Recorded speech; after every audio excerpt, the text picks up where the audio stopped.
Okay, hello people and welcome back to another video, part 3 of the Bmw K100 Motogadget wiring.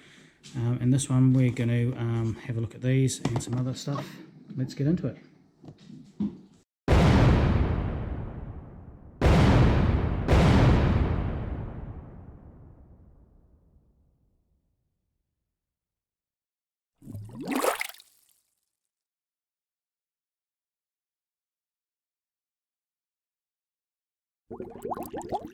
Okay, so this is Greg's bike.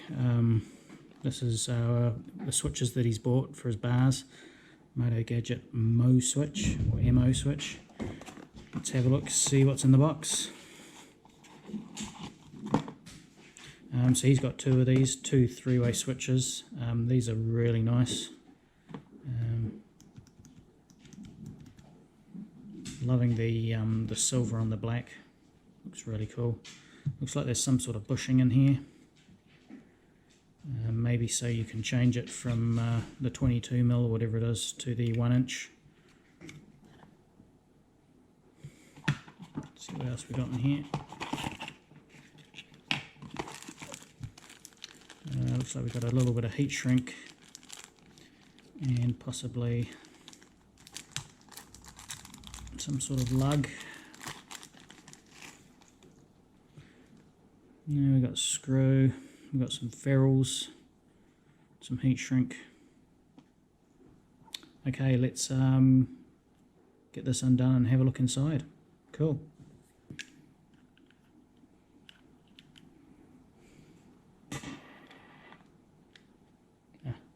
Slides out that way. Okay, so we've got little screw terminals. Quite good. Okay, so this is one of the clip-on bars, hollow. And this should slide on. And it does, beautiful. It's going to look quite smart. Obviously I can't put these on because we don't know how long the grip is, we don't know the throttle, we don't know the brake. But yeah, it's a nice fit. So obviously we're going to have to drill a hole here, feed the wires through, and either pop them out the end here or another hole here. Cool, let's go get some cable and start wiring these things up. So the Motogadget M unit uses a common ground for its inputs. So they give you this little sort of loom here, so you can ground, and then these three wires go into the three switches, and then you run three cables back to the M unit. We're not going to use this. In my experience, these clip-ons aren't grounded that great. You've got this painted surface or anodized surface depending on what sort of bars you've got. That's going through the fork, which is going through the triple clamps, which is going through the steering head stem, the bearings, the grease. So yeah, the grounding is not that great or can be unreliable. So what I'm going to do is I'm just going to run one ground cable and three signal cables back to the M unit. So there's going to be 4 cables on each bar going back to the M unit. So yeah, let's look at doing that. Okay, so this is the wire that I'm going to be using. This is called appliance wire or hookup wire. Now Motogadget sell cable, they sell wiring looms, but me being an electrician, I've got my own stuff.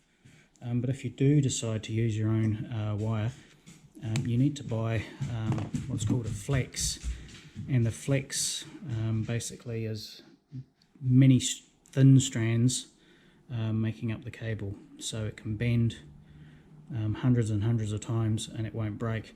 And because your handlebars are going to be moving, you need this flex cable. This here is a solid conductor, and you can see it doesn't bend very well, and eventually it'll just snap. So you really need to use the flex.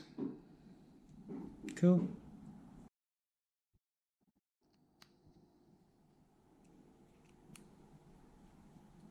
So what I'm going to do is I'm going to run a common wire, which is going to be this purple one, and I'm going to loop 1, 2, 3,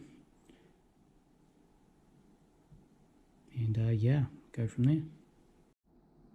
Okay, so because I want to get 2 cables into one of these connectors, I'm not going to be using these little ferrules.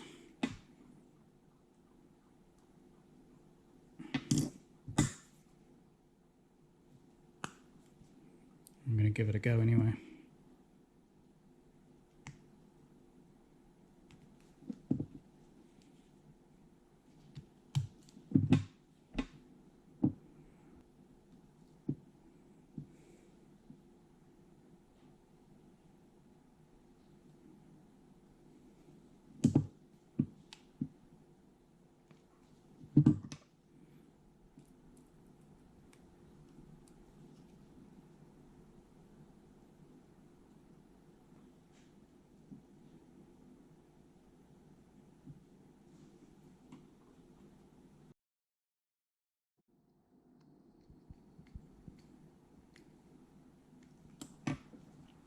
Okay, so there we have our purple.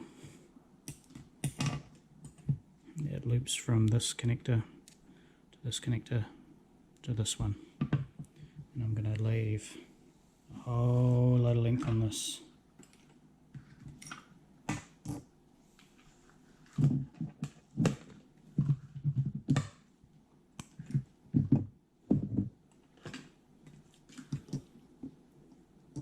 Okay, now I'm going to run 3 of these green ones, and this, by the way, is 0.5 of a millimeter squared. I don't know what that is in AWG. I wouldn't want to go any smaller than this for your bars.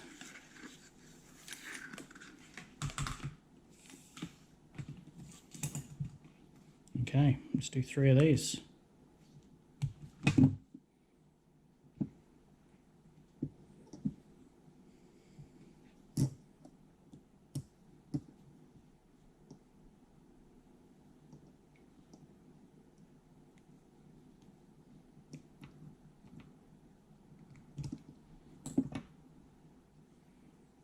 Cut it to the same length.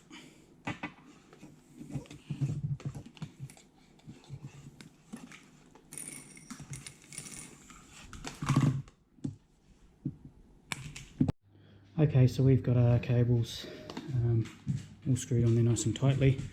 Now where this feeds through and into the bar, we're obviously going to have a hole drilled somewhere. Possible that that hole's going to be sharp.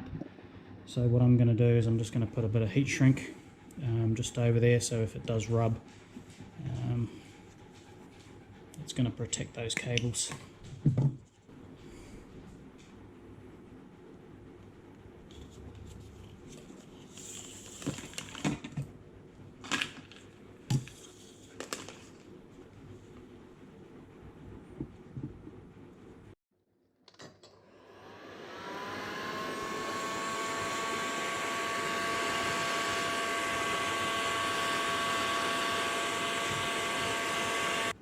Okay, let's put all this back together, and then we're going to test these buttons to make sure they work.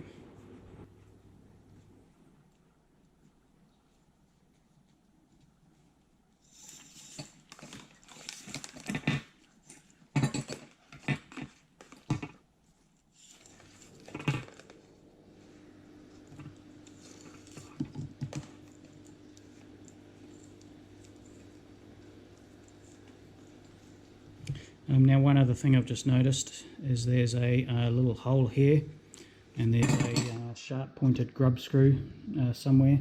That would be so when you finally get the position of where you want these, you can tighten that grub screw up and it's going to stop this from spinning. We don't have to worry about that today.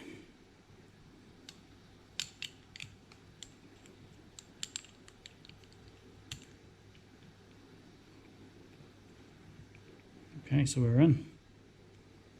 Need to put this screw here in. Okay, so we have our multimeter, we have it set to ohms. It's saying open line, and we get the buzzer. So we've got our 4 cables. We know our purple is our common, so we'll join that to that one. We should have nothing on any of them at the moment. And we should be able to put it on one of them and try it. That was a lucky guess. Another lucky guess. So everything there is working fine. Perfect. Let's do the other one. Okay, so there we have 2 wired up switches back in their boxes, so they're nice and safe. And we'll come back to these when we're ready for them. Cool. Okay people, well I'm going to leave this video here. This is just going to be a little short one. Haven't really got much done. I only had a couple of spare hours today. So yeah, next video we'll go into making the box that the M unit can go into. If we come through here, this is our box here. On my one I just used one of these paint pails. This is really good plastic to work with, really durable, so I'm going to cut basically this rectangle here out and I'll fit it into the bottom of this one. So anyway, thanks for watching. Hope you enjoyed the video, and we shall see you in the next one. But I've got to go because I've got a video to watch. Okay, out of here.